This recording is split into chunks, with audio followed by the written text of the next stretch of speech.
કચ્છમાં આવેલ ભચાઉ ગાંધીધામ હાઈવે પર આજે સવારે 6:30 વાગે એક ટ્રકમાં ભીષણ આગ લાગવાની ઘટના બની હતી.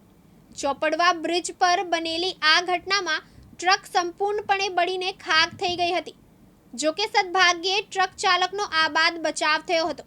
ઘટનાની જાણ થતાં જ ભચાઉ નગરપાલિકાની ફાયર ટીમ તાત્કાલિક ઘટના સ્થળે પહોંચી હતી. આગની ભયાનકતા જોતા આરતી કંપનીનું ફાયર ફાઇટર પણ મદદ માટે બોલાવવામાં આવ્યું હતું. 2 ફાયર ફાઇટરની ટીમોએ લગભગ 3 કલાકની ભારે જહેમત બાદ આગ પર કાબૂ મેળવ્યો હતો. આગની ઘટનાને કારણે હાઈવે પર લગભગ 5 કિલોમીટર સુધી ટ્રાફિક જામની સ્થિતિ સર્જાઈ હતી.